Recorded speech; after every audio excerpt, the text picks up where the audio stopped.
Dan perang ternyata sudah selesai, tapi pertanyaannya adalah apakah ini berarti menandakan US dollar akan mulai penguatan atau justru sebaliknya? Ini dia. Kalau misalkan Anda percaya dengan safe haven, maka seharusnya kita juga bisa ngecek dari kondisi apa yang terjadi setelah perang dinyatakan selesai. Ya, kalau kemarin kita sempat lihat US Treasury Yield mengalami penurunan, sementara US dollarnya mulai kenaikan. Dan itu fix berarti menandakan ada tingkat permintaan safe haven terhadap US dollar, termasuk juga terhadap emas ya. Tapi kalau lihat sekarang, coba lihat. Posisinya adalah saat terjadinya atau diumumkannya terkait dengan gencatan senjata, jelas US Treasury Yield mengalami penurunan, tetap dia dalam jalur penurunan. Kemudian yang kita lihat juga dari DXY atau indeks dolar ternyata juga mengalami penurunan. Jadi resmi, kalau misalkan kita bicara tentang perang yang mengindikasikan ada guncangan ataupun ketidakpastian atau bahkan tekanan dari geopolitik, maka kita pastikan itu adalah sifatnya akan menunjang kepada safe haven. Dan dolar sebagai salah satu safe haven yang bisa mendorong ataupun terjadi penguatan. Tapi apa yang terjadi setelah gencatan senjata, inilah yang bisa Anda lihat di situ. Artinya, walaupun gencatan senjata bukan berarti US dollar mengalami penguatan lebih lanjut. Justru ini membalikkan keadaan sehingga akhirnya kita berada kembali di jalur penurunan atau pelemahan US dollar. Ya, secara teori harusnya kita akan lihat juga emas akan berpotensi kenaikan. Tapi tadi catatannya adalah gencatan senjata meredam, lalu kemudian juga tingkat permintaan safe haven berkurang. Berarti dolar ataupun US dollar bersama dengan emas itu mengalami penurunan. Untuk sementara waktu seperti ini. Tapi nanti akan beda cerita kalau bersinggungan terkait dengan kebijakan suku bunga. Dan itu yang akan kita bahas nanti malam, apa yang akan terjadi atau yang dilakukan oleh Powell atau disampaikan oleh Powell.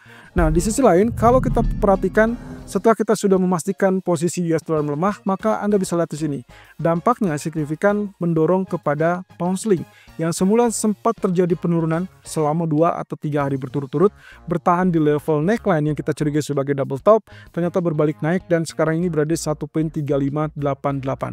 Jadi kalau misalkan lihat seperti ini, kita akan kembali ke sisi awal, yaitu kaitannya dengan rectangle ataupun bahkan bullish rectangle ya. Berarti kalau begitu kita akan melihat ini adalah peluang untuk terjadinya kenaikan di atas 1.3600 untuk pound sterling.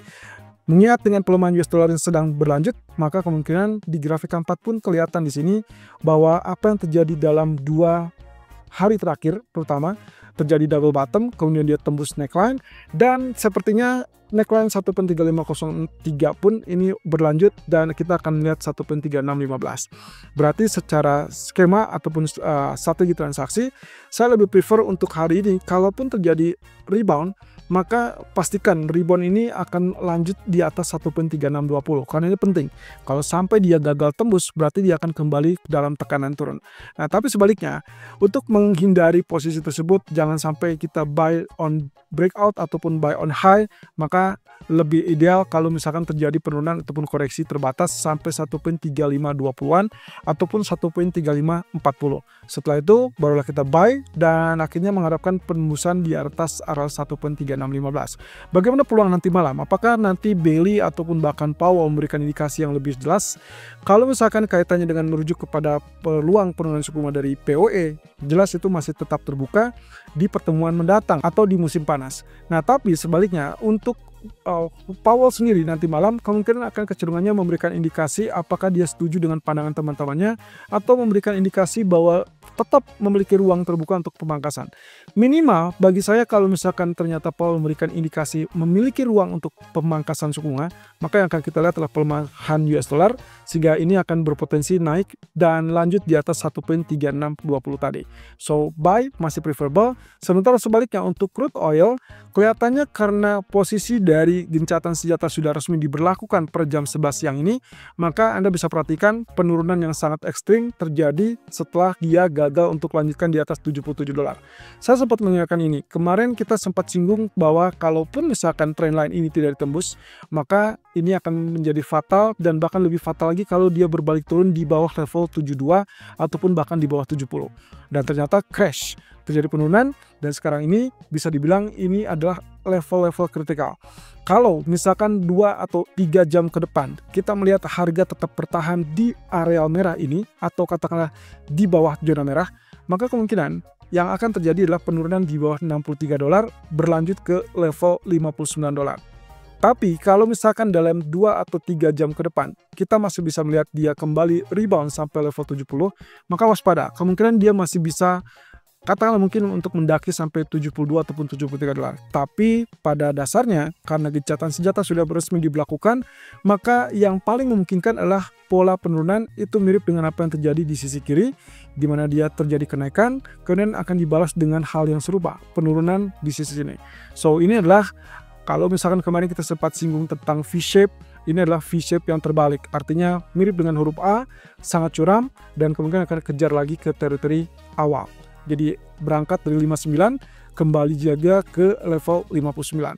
Nah, di sisi lain, kalau kita perhatikan dari grafik XAU atau emas, Anda bisa lihat di sini, kemarin kita sudah dapatkan kaitannya dengan penembusan dari level resisten ya.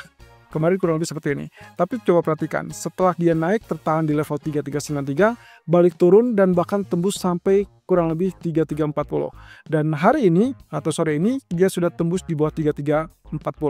Kalau begitu, posisinya saat ini adalah dia sedang berada di areal-areal rawan, support yang mungkin bisa dibilang support psikologis terbaru. Kalau begitu, kita mungkin bicara tentang kemungkinan yang akan terjadi adalah level 3300 ataupun bahkan 3294. Jadi target utama untuk hari ini, menurut saya, kalaupun misalnya kita singgung terkait dengan penurunan akibat gencatan senjata, maka praktis yang akan kita lihat adalah teritori ini akan berulang di areal ini. Sehingga kemungkinan sangat potensial demand akan muncul di kisaran 3294 ataupun 3300. Kenapa hal tersebut bisa dibilang seperti itu?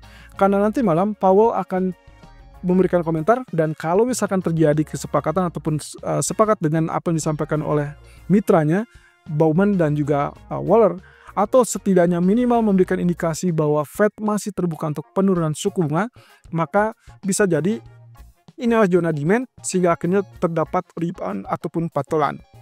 Jadi saran saya, sell untuk sementara masih bisa diberlakukan sampai at least 3300, tapi setelah muncul 3300 atau bahkan 3294, hati-hati karena bisa saja dia terjadi rebound, walaupun rebound ini belum tentu akan lebih tinggi dari 3340, karena kemungkinan paling sepadan untuk rebound adalah 3310 ataupun 3320 kembali.